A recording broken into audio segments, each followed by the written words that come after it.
Tercera hora en la mañana en ese radio. Vamos a ir rápido con las noticias y comenzará la tertulia, porque luego en la segunda parte de la tertulia viene Santiago Abascal y hay muchas cosas que contarles. En principio, en el tiempo, están remitiendo las calimas, mejorando relativamente la situación en Canarias, pero todavía no está del todo arreglado. Hoy va a haber, como estos días atrás, chubascos en el Cantábrico y cielos rasos despejados en toda España, las temperaturas más bajas. En Madrid, que allí estamos a 21 de máxima, hoy unos 16, 17 grados, y se va a quedar más o menos estable en unos 15. La máxima nacional en Murcia, 28 grados. La mínima, como de costumbre este año, en Teruel, solo en Teruel, 3 bajo cero. Bien, y vamos con Sara Sanz y Daniel Muñoz. Vamos a ver, el problema del coronavirus, decíamos antes, no es el virus en sí. El problema es que paraliza el movimiento de personas y de cosas en todo el mundo. Por eso ayer se hundieron las bolsas. ¿Ustedes qué creen? ¿Que a los que invierten en la bolsa, los grandes fondos, les importa si han muerto en China 2 o han nacido 9? Pues no. Pero que se puedan mover o no las mercancías sí les importa. Y un país que vive del turismo como España, ¿cómo no le va a importar? Pero claro, es que tenemos un ministro de Sanidad que no está ahí por saber nada de sanidad. Está porque tiene que haber un separatista catalán de los disimulones, es decir, de los más falsos y siniestros. El Illa este, que es el que aparece, el que no aparece en la cabeza en las fotos. Entonces, ven a 5 ministros y hay uno que no aparece. Pues sigue, el ministro sigue, acaba la foto, el ministro sigue y sale el cuello. Son como 2 metros largos de ministro, filiforme, no sabe hablar. No sabe nada y ha puesto un portacoz al que vimos ayer, lo dirían ustedes, decir que están planteándose a partir de ahora informar más y mejor sobre el coronavirus.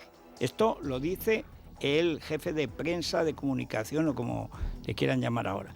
Si así es el portavoz el que habla bien, ¿cómo será el ministro? Es que ¿cuál es la ocupación básica del Ministerio de Sanidad? La mesa de partidos del separatismo catalán. Claro, con semejante almuérdago, ya me dirán ustedes cómo no va a cundir el pánico. Pero básicamente el problema del coronavirus es que es una enfermedad que viene de un país comunista y no se sabe ni cuándo empezó, ni a cuántos alcanzó, porque lo que sí se sabe es que la ocultaron durante entre 2 y 4 semanas. La ocultaron. De hecho, el que lo denunció fue a la cárcel por denunciarla. Luego murió en el hospital, porque denunció con conocimiento de causa. Era, según unos farmacéuticos, según otros era enfermero y según otros médico, pero vamos, que trabajaba en un hospital. Fíjense si son buenas las fuentes, que no sabemos exactamente lo que era la primera víctima. Pero la primera víctima no es el primer enfermo. Y en toda epidemia la cuestión fundamental es dónde empieza, dónde muta el virus. Y a partir de ahí establecer las líneas de contagio. Porque encima este virus, pues no siempre presenta síntomas. Se puede transmitir en un paciente que es asintomático, que tú le haces la prueba y no tiene nada, resulta que sí tenía para transmitir. Bueno, y no se ha encontrado el paciente cero en China, pero es que tampoco se ha encontrado el paciente cero en Italia, que en estos momentos hay un caos, ni se sabe los partidos que se van a jugar, se juegan a puerta cerrada, la gente no sabe muy bien a qué atenerse. Lo dijimos desde el primer día, esto es Chernobyl. Chernobyl, si es que los comunistas funcionan siempre igual, siempre igual. En el libro de Memoria del Comunismo yo cuento la primera hambruna de tiempos de Lenin. ¿Qué hace Lenin? Lenin, primero, por Gorky, que cosa que le molestó mucho, acepta la ayuda para una hambruna periódicamente en un país que vivía de la agricultura como Rusia. Si vienen 2 años malos en que ya las semillas son malas, pues había hambrunas. Pero ya de joven, le había pasado en tiempos del zar a Lenin, y él lamentaba que se hubiera impedido que se propagara esa peste, que ahora sí eran, pues a lo mejor 100.000 muertos. Claro, Rusia entonces tenía más población que ahora. Repito, Rusia tenía entonces más población que ahora, pero casi el doble. Bien. Y entonces, ¿qué decía Lenin? Pues que es una pena, porque claro, si les hubiera cogido más la enfermedad, se habrían rebelado contra el zar. Y habría habido un resultado político de esa peste, pero que nada. ¿Y quiénes ayudaban? Pues había los cuáqueros americanos, tenían una organización muy buena en la época, que, como siempre en Estados Unidos, la beneficencia ha sido privada. pero son las que funcionan muy bien, porque ahí no son ONGs, esos eran realmente religiosos. Entonces los cuáqueros ofrecieron, cuando llega la primera hambruna soviética, porque pasa exactamente lo mismo que pasó en China, que es que el KGB, la policía política, obliga a entregar una cuota de quintales de trigo, y como no hay, pues tienen que entregar las semillas, y al año siguiente ya no hay que plantar y se mueren de hambre. Bueno, esto sucede así, igual que pasó después con Stalin y con Mao, y ha pasado toda la vida, y ahora con Maduro. Bien, ¿qué pasa? Se hace esa comisión. A los 7 meses Lenin los echa. Dice que vamos a ver que el Estado soviético no va a poder, el poder soviético no va a estar a merced de una cosa sentimental y tal. Y los echó. 5 millones de muertos. Con Stalin fueron más.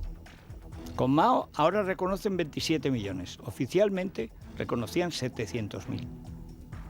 La gran hambruna del salto adelante. Exactamente el mismo mecanismo. ¿Qué ha pasado en China? Lo contaba Guy Sorman hace 2 días en ABC, en una tercera muy buena. Y Guy Sorman es de los especialistas en China. Dice, bueno, es que la gente piensa que esto es Chernóbil. No, no, es mucho peor.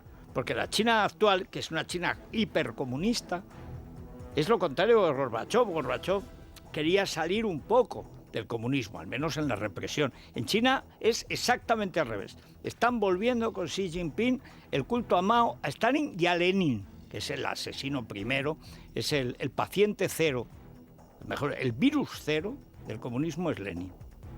Bueno, pues se está repitiendo exactamente lo mismo, desinformar. ¿Y qué hizo Lenin después de la hambruna? Dice, ahora que hay hasta canibalismo en las calles, lo dice él en una carta que cuento yo aquí, es el momento de atacar a la Iglesia. Y va a por la Iglesia ortodoxa. Porque él tenía una mentalidad, claro, la mentalidad inteligente del criminal inteligente. Dice, lo que nadie se espera ahora es que en lugar de paliar la vida de esta pobre gente que se está muriendo, que se está comiendo a sus hijos, que empieza en Ucrania, empieza algo que después se hizo común en China, que es que los vecinos se dejaban a sus hijos, se prestaban a sus hijos para que cuando morían y se los comían, no comerse a sus hijos, sino a los del vecino. Todas esas prácticas atroces, eso es la entraña misma del comunismo. Una falta absoluta de empatía, de mentir siempre, terror siempre. Y con China tenemos eso, no sabemos exactamente cuándo se produjo y exactamente qué se produjo. Y a partir de ahí, pues el caos.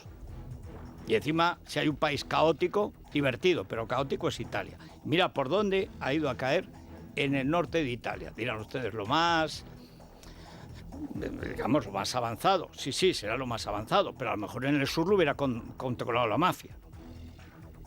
El norte que yo no lo controla nadie.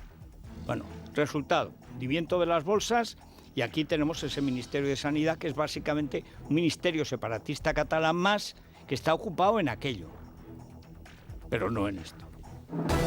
La Organización Mundial de la Salud advierte por primera vez que hay que prepararse para una pandemia ante la expansión del coronavirus, aunque su directora de salud cree que en España y en Europa estamos bien preparados para hacer frente al brote. A esta hora se confirma que un médico italiano que se encontraba en Tenerife Sur ha dado positivo. En estos momentos está ingresado en una clínica privada y en las próximas horas será trasladado a un hospital. En Oviedo se ha activado el protocolo en torno a una joven italiana de 25 años procedente de Venecia. Su madre habría estado en contacto con contagiados por el coronavirus. Por su parte, el gobierno vasco anula los viajes de becados a Italia y ordena el regreso de los que ya están en el país transalpino. Allí 7 personas han fallecido, todos ellos ancianos y con patologías graves. Por la tarde, reunión del ministro de Sanidad con los responsables de las comunidades autónomas. El mensaje sigue siendo de tranquilidad y aunque en nuestro país ya es complicado hacerse con una mascarilla y ha aumentado la venta de jabones desinfectantes, el pánico al coronavirus contagió a las bolsas de medio mundo. El IBEX perdió 20.900 millones de euros en un lunes negro. María Neira es la directora de Salud Pública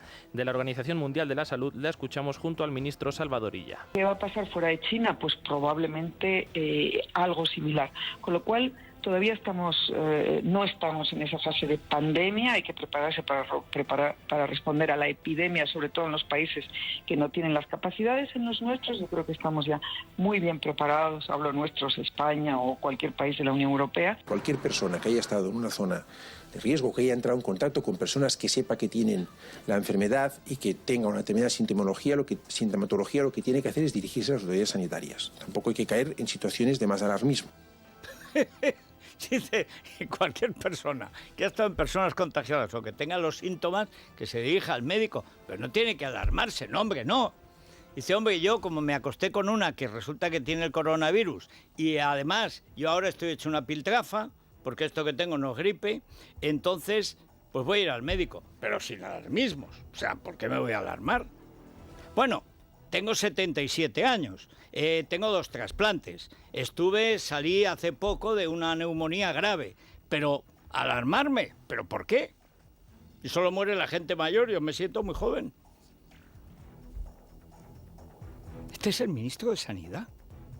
Y creíamos que habíamos alcanzado el sumum de la estupidez cuando el caldito con las vacas locas que hice en la Villalobos.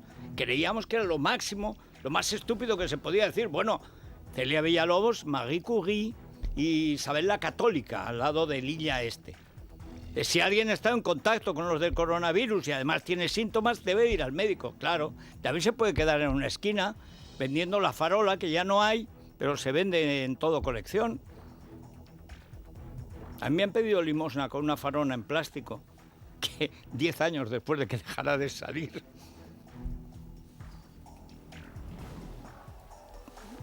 No, bueno, en fin. El problema fundamental. ¿Qué es lo que, digamos, cura el alarmismo? Decir que no mueren niños, que no mueren jóvenes, que no mueren personas, que no han muerto personas sanas en Europa.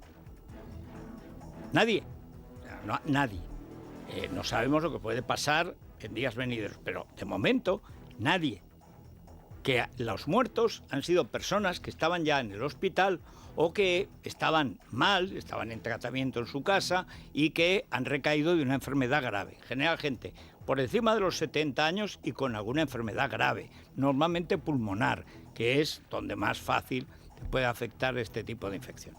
Ya está. Pero no nos diga usted que si hemos estado con gente que tiene coronavirus y además nosotros también tenemos los síntomas, que es conveniente ir al médico, porque hasta ahí llegamos.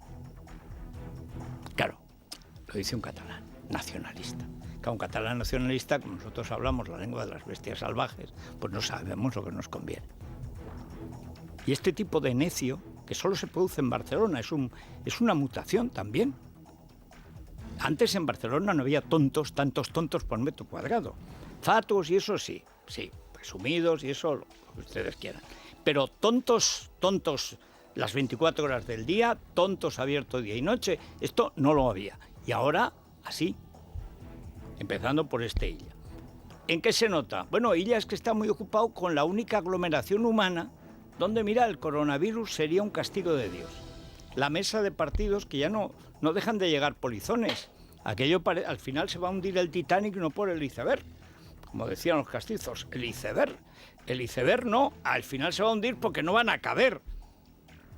El camarote de los hermanos Marx y Engels va a ser aquello. Ahora aparecen 2 más en la mesa de partidos para vigilar a 2 que han entrado antes. Como se metió el agente Iglesias, ha ido el agente Ábalos también a controlarlo. Y para controlar al agente Ábalos ha ido la agente Farruca, que es la Marisu Montero, también para controlarse todos mutuamente. ¿Y para qué sirve la mesa de partidos? Es un golpe de Estado disimulado. Es acabar con el Parlamento como lugar de debate, acabar con el Parlamento regional como lugar de debate, descartar a la mitad de los partidos políticos españoles y dedicarse a negociar la destrucción de España, pero apelotonados. Eso es verdaderamente dantesco. La parte independentista catalana de la mesa de diálogo, que mañana se va a reunir con el gobierno, aumenta el número de representantes hasta 8 e introduce a 4 miembros ajenos a la Generalidad, entre ellos Josep María Llobé, el arquitecto del 1 de octubre. Moncloa, que en un principio mostró su malestar, finalmente aceptó la presencia e incluye en su representación también a la ministra de Hacienda, María Jesús Montero, y al de Transporte, a José Luis Ábalos. Escuchamos a Cristina Narbona. Confiamos plenamente en el liderazgo que va a ejercer el gobierno de Pedro Sánchez en el desarrollo de esa mesa de diálogo y no entramos a valorar algo que todavía en estos momentos entendemos que hay margen para que quede resuelto. Notas como las herrumbrosas ruedas de su maquinaria intelectual, poco regadas, porque el riego cerebral va faltando, o es que aquí no puede llegar riego, es una acequia seca. Conforme va hablando, va a ver qué se le va ocurriendo y se da cuenta de que no se le ocurre nada. En consecuencia se va frenando. Bueno, lo importante es que las cosas salgan adelante, porque todo tiene que prosperar e ir adelante con arreglo a lo que tiene que estar establecido previamente. Ya, la gallina, dirán ustedes. Pero son así. Nadie sabe a lo que van. Nadie sabe. Bueno, sí saben. Los separatistas, claro que saben a lo que van. A ver, estos idiotas de Madrid, ¿cómo les engañamos esta vez? Pero van voluntariamente. Ahora no van a caber. Bueno, ayer en Es Radio, una entrevista interesante que hizo Polvorinos fue, ¿no? Sí. El que hizo la entrevista a mediodía con un exdirector de la Policía Política de Venezuela, del chavismo. Existe Venezuela, que es la pobre nación, que tiene 5 millones de gente balduenda por el mundo, donde los niños mueren de frío a los 2 meses en Colombia, eso está pasando ahora. O sea, mientras la Montero, que es una criatura venezolana, sin bachillerato, pero en fin, son criaturas políticas del régimen chavista, pues presume de su bebé, los bebés con pocos meses mueren cuando sus padres salen muertos de hambre, como morían con Lenin, con Stalin y con Mao. Los matan de hambre y de terror. Bien. Como tenemos a la agente Iglesias, de agente doble, en el CNI, pues era el momento de preguntar al jefe de los agentes chavistas en el pasado, no sé dónde estaba, qué pensaba de las maletas de la Delcy. Porque yo lo dije y lo repito. Nadie trae maletas con dinero, maletas con oro y con dinero, o con oro o con dinero, o ambas cosas. Nadie, si no es para comprar voluntades. Eso es de cajón. Y aquí a veces hay que comprar voluntades. O bien seguir pagando a los que ya cobraban, ministros, expresidentes, etcétera, o bien pues comprar a un juez, a un fiscal, alguien que tiene un caso que afecta directamente a esa banda que se ha hecho con todo el dinero que ha robado todo a los venezolanos. Bien, y lo que contó, pues es tremendo. Pero lo peor no sé si es lo peor o lo mejor, pero en fin, es que en Venezuela le ha salido un extraño aliado, que es el candidato que seguramente va a ganar la nominación demócrata, que se llama Sanders. Bernie Sanders es un necio que fue a pasar su luna de miel a la Unión Soviética. Eso solo se puede hacer porque no te atreves a matar a tu mujer y entonces llevas lo más posible. Lo peor que puedes hacer una luna de miel es irte a la Unión Soviética.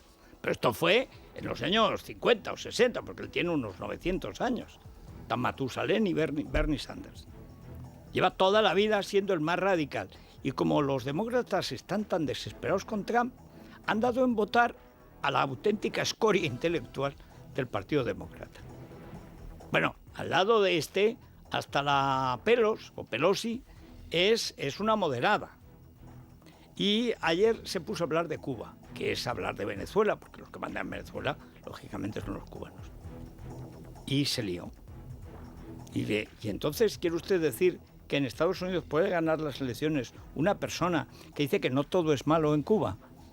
No solamente se lo digo, es que pasó ayer y viene hoy en algunos medios. los que se atreven a publicarlo, porque a algunos les da corte. Bernie Sanders alaba el régimen de Fidel Castro y la dictadura china. Sus declaraciones coinciden con las amenazas de prisión por parte del régimen castrista a los testigos en el juicio contra el opositor José Daniel Ferrer. La Fiscalía pide para él 9 años de cárcel. El secretario de Estado norteamericano, Mike Pompeo, pide su liberación inmediata y sostiene que criticar el retroceso de Cuba durante los últimos 61 años no puede ser delito. Escuchamos a Sanders.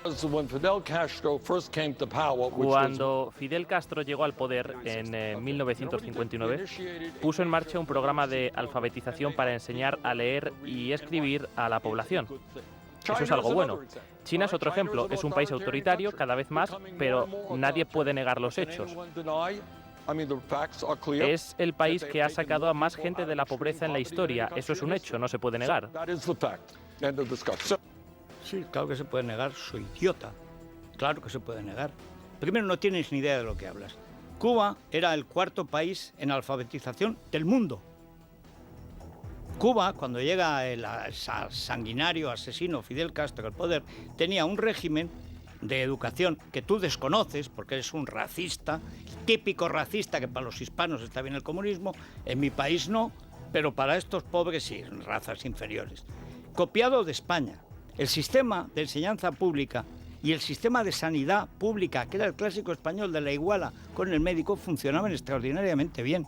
El analfabetismo en Cuba, cuando llega al poder, apenas llegaba al 10%, que en el año 61, eso, en el mundo, era de los países más, probablemente había más alfabetización que la mitad de Estados Unidos.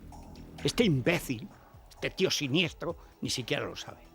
Pero es que China, cuando ha empezado a sacar a la gente del hambre, es después de haberla metido en el hambre. En China no moría la gente de hambre hasta que no llegó Mao.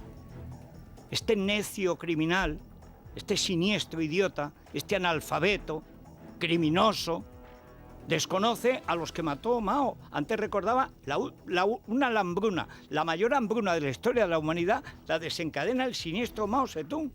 60 millones de muertos. Y dice que los ha sacado del hambre. Serán los que quedaron vivos que murieron de hambre. Esos son los hechos. ¿Cómo que son los hechos? Los hechos son los que tú ocultas, tío siniestro. Y esperen que falta lo de Jomeini. Que cuando lo de Carter y los rehenes, él estaba con Jomeini. Yo creo que eso se lo está callando Trump y lo guarda para la campaña. ¿Qué mejor para Trump que coger a este necio, este vetero necio, diciendo estupideces sobre algo que desconoce, pero con esa altivez racista típicamente anglosajona? No, estos pobres chinos ya les echan de comer. Estos pobres hispanos, pues fíjate, hasta les enseñan a leer. Oye, imbécil. En Cuba sabían leer más que en Nueva Orleans. ¿Lo sabe? No, es que ni lo sabe, ni le importa, ni lo quiere saber. Que es ante todo un izquierdista radical. En fin, por último, luego le preguntaremos a Santiago Abascal qué piensa de que tengamos en los espías del CNI de espía a la gente doble Iglesias, que es una cosa verdaderamente asombrosa. Y que es, ahí viene la entrevista que comentaba yo ayer con el jefe del SEBIN, que es la policía política de Venezuela. Porque Podemos es una criatura de Venezuela. El CEPS, que es la matriz de Podemos, es de 2001. Han estado cobrando dinero sangriento, dinero manchado de sangre, de Venezuela, de Bolivia y de Ecuador durante mucho tiempo. ¿Quiénes? Pablo Iglesias, Íñigo Errejón, Carolina Vescanza y el alegre de día, alegro de noche. Los mismos siempre, siempre. Ay, por supuesto, Monedero, por algo se llama Monedero. Antes se llamaba López. Bien, ¿qué es lo que está pasando ahí? ¿Qué es lo que nos dicen? Lo que todos sabemos, están saqueando Venezuela. Y una parte de lo que saquean se queda aquí. El que fuera embajador de Venezuela durante la época de Rodríguez Zapatero, Raúl Morodo, y su hijo Alejo desmienten hoy con una carta al director las informaciones del Mundo sobre las operaciones corruptas que se les atribuyen en Venezuela. Esto cuando conocemos, vía El Confidencial, que Ábalos también ha colocado a la mujer de su asesor, Koldo García Izaguirre, como ayudante de secretaria en el Ministerio de Transportes. Esto también en una jornada en la que sí sigue muy presente su caso. En Es Radio, el que fuera director de la inteligencia chavista, Manuel Christopher, denuncia que probablemente en las maletas que portaba Delcy Rodríguez hubiera oro y divisas, una práctica muy habitual. Felipe González cuestiona la presencia de Iglesias en la comisión del CNI. Está costando trabajo ver cuál es la relación entre la comisión delegada del CNI con la Agenda 2030, pero lo encontraré. Que en 2016 decía, yo seré vicepresidente, tú serás presidente, yo me ocuparé de Radio Televisión Española y del Servicio Nacional de Inteligencia. Bueno, pues sí, el Servicio de Inteligencia tiene mucho que ver con la política social que se haga y con la Agenda 2030. Se ha subestimado y es la relación del PSOE con la dictadura. Esa relación se afianzó en los tiempos del expresidente Rodríguez Zapatero, y quien llevó esa relación fue el embajador Raúl Morodo. Él actuaba como enlace entre el PSOE y Podemos. Todo indica que fue mediante pagos vía PDVSA, primero con Hugo Chávez y luego con Nicolás Maduro, financió a Podemos vía PSOE. Eso es un vínculo que siempre ha estado allí. Bueno, yo creo que eran vías alternativas y tal. Pero bueno, yo entiendo que un tío que anda por ahí, sabe Dios dónde, yo creo que estaría en una ergástula allí en Nebraska o por ahí. Pero bueno, lo localizó Polvorinos. Lo que dice que es una práctica habitual, ¿cómo no?